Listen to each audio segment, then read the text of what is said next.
Hello everyone, আমি মৌমিতা। কেমন আছেন সবাই? কুহেলি আমার কাছে জানতে চেয়েছিলেন, একজন শিক্ষক যদি কোনোদিন বিদ্যালয়ে উপস্থিত থাকে তাহলে সেই দিন বিদ্যালয়ের মিড ডে মিল এবং ক্লাস দুটো বিষয়কে একসাথে কিভাবে ম্যানেজ করবেন।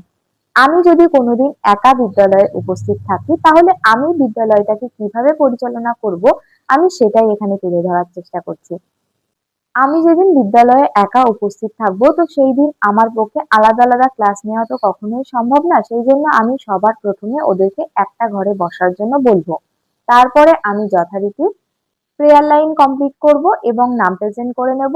তারপরে আমি ক্লাস 4 এবং 5 দের দায়িত্ব দেব যে যাতে ক্লাসে কোনো রকম বিশৃঙ্খলা না সৃষ্টি হয়, কেউ গন্ডগোল মারামারি না করে সেই দিকটা খেয়াল রাখতে, এবং ওই সময়টুকুর মধ্যে আমি মিড ডে মিলের যে সমস্ত কাজ আছে সেগুলো সম্পূর্ণ করে নেব।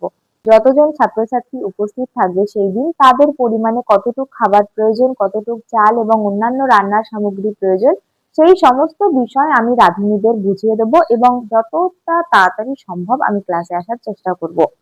ক্লাসে এসে আমার কাজ হবে ওদের ক্লাস নেওয়া। এবার ওদের ক্লাস নেওয়ার ক্ষেত্রে একটা জিনিস আমাকে মাথায় রাখতে হবে যে ওদের বই যেহেতু সবার আলাদা আলাদা, আমি তো সবার আলাদা আলাদা বইকে একসাথে একই ক্লাসে ক্লাস করাতে পারবো না। আমাকে এমন কোনো টপিক চুজ করতে হবে যেখানে ওই টপিকটা সবার জন্য ইকুয়ালি ইম্পর্টেন্ট হয়। ধরুন আমি ওদেরকে বাংলা ব্যাকরণ শেখাতে পারি, আমি ওদেরকে ভাওয়েল কনসোনেন্ট বা ইংলিশের যে সমস্ত কমন বিষয়গুলো আছে আমি সেগুলো পড়াতে পারি, আমি শারীর শিক্ষা পড়াতে পারি, আমি জগৎবাড়িতে যে সমস্ত নীতিগত গল্প আছে বা লেখা আছে আমি সেগুলো সম্বন্ধে ওদেরকে জানাবো, আমি ওদেরকে বিভিন্ন ধরনের সচেতনতার বার্তা শেখাতে পারি, আমি ওদেরকে পরিবেশ সম্পর্কে জানাতে পারি, ড্রয়িং ক্লাস নিতে পারি, গান শেখাতে পারি। আমি যদি এইভাবে ওদের ক্লাস নিতে থাকি তাহলে আমার মনে হয় ওই দিন কোনো রকম বিশৃঙ্খলা ছাড়াই আমি কিন্তু সারাদিনের কাজটা খুব সহজভাবে সুন্দরভাবে সম্পূর্ণ করতে পারবো। আমার ভিডিওটি আপনাদের কেমন লাগলো অবশ্যই জানাবেন। যদি ভালো লেগে থাকে একটা লাইক, কমেন্ট এবং শেয়ার করে আমার পাশে থাকবেন।